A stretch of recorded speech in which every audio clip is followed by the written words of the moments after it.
Are you wondering whether you should continue working in the same company or even in the same industry for the rest of your life? Or you don't think you are doing well in your current job? You want to explore other chances, but you are scared that you might make the worst life decision and jeopardize your future job prospects.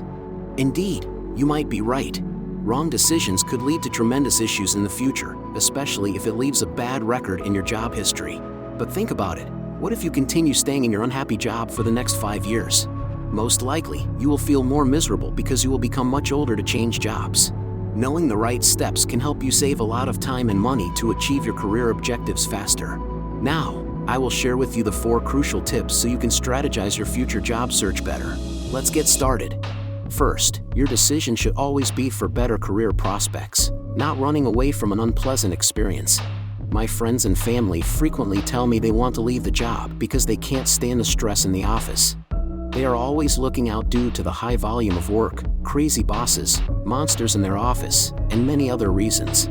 Of course, there will be some exceptional cases, such as resigning from your toxic workplace without a job. But most of the time, you should be able to endure the stress a little longer as long as you have the right mindset and strategy. Remember, finding a job is easier while you're still working. Therefore, getting a job first before resigning is always the best option. On top of that, finding your passionate job is essential, as you don't want your resume shows that you have been working in too many companies, which leads to more questions from your hiring managers. In other words, knowing which companies to go to is essential to reduce the chance of failure. Of course, you need to analyze the main reasons for switching jobs. For example, when I was working in a multinational insurance company, I received a job offer from a research company. Then I asked myself, what is the reason I want to join the research company? Is it because I dislike the insurance works I am dealing with? Do I still have a passion for working in the insurance industry? These questions will provide me with some ideas for my decision making. During that time, I wanted to escape from my boring role instead of pursuing my career goals. In the end, I decided to stay in the company while searching for a better opportunity. Years later, I found a job that allowed me to be a consultant in one of the most established companies in the world. Therefore, knowing your career goals and why you want to leave your job is very important. Try to move towards your career goals with every decision you make, regardless of how small each step it is to reach your goals. Next, understanding the worst-case scenario for staying or leaving can help you make a better decision. Most people suffer in their minds more than in reality. You might have a problem with overthinking or being overplanned, which ultimately wastes time and energy worrying that something may not happen in the future. Overthinking can cause unnecessary stressful situations.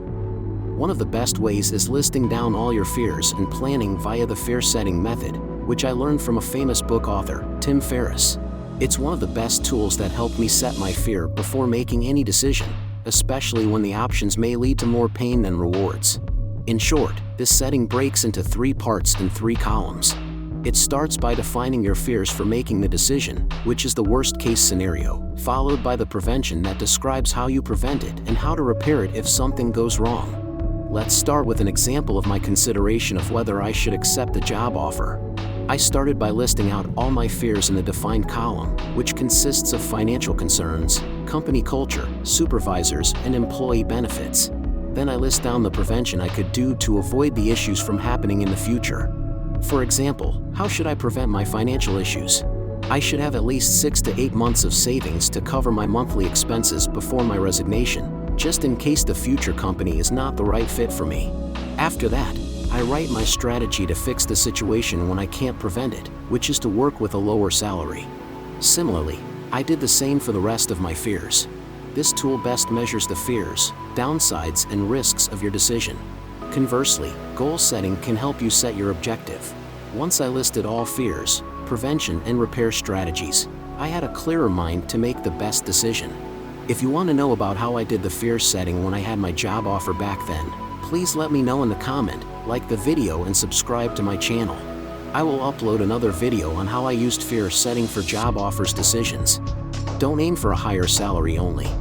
A higher position is equally important during the job offer consideration. I saw many of my friends decide to make a move when their offers came with a higher salary increment without considering much the job position. They think that salary is the most important consideration compared to job positions. Although there is no right or wrong decision, As everyone's priority is different, some of my friends have regretted their decisions. This is because after they accepted the job offers, they often face challenges when they want to join other companies. For example, why they accepted the offer even though the ranking was lower. Are they not capable enough to take up the new roles and responsibilities? With their salary and position trends, they frequently can't get promotions fast enough compared to their peers. Let's think about it. Have you seen many jobs with high salaries, but their job ranking is low in the company? Obviously, it's very unlikely unless you have a very valuable skill set. Years ago, I had a friend who was a senior manager in an international company. He had received a job offer with about a 20% salary increment. However, the position offered was assistant manager, which is lower than his current role. After he had worked in the company for several years, he then went to multiple job interviews. But he always faced the same questions of why he got demoted or accepted the job offers with the lower ranking.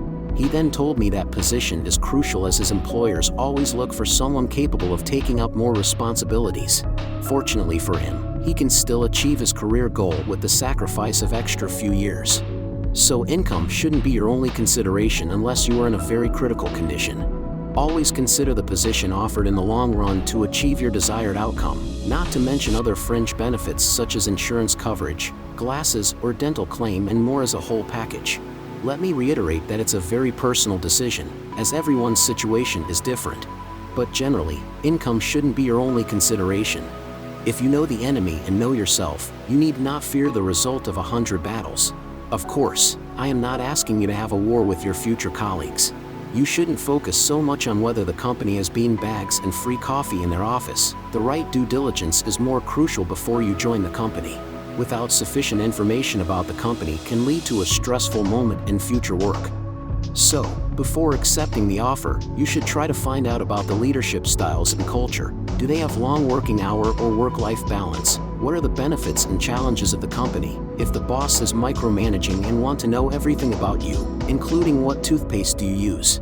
Just kidding. Anyway, the bad news is most crucial information is not available online. But the good news is you can try to gather information about your future company by asking your mentors and colleagues if they have been in the same industry for many years. It's easy to search for basic information or company reviews online. But, throughout my career in various companies, I quickly learned that every job depends on the systems, people, company size, and cultures on top of the roles and responsibilities. For instance, when you work in a smaller company, you tend to liaise with lesser people to run a project. Let's say you are leading a project to launch a product in a small company. You may deal with only one marketing staff who knows copywriting, set up digital ads, social media posting, and banner design. However, for a large company, you may need to deal with 4 people who specialize in different tasks. This leads to more administration work and follow-up time to ensure the product is launched on time. With this information, you could consider or reject the offer before joining the company instead of finding it out later. Therefore, you need to know as much information as possible before accepting the job offer. Try to build a huge network to ensure your market intelligence is up to date. Networking is not something you can build overnight. It takes time and effort to build and maintain. Build it as soon as possible to improve your career life exponentially. Finding the best employer to work with is not rocket science. Working smart is more important than just working hard.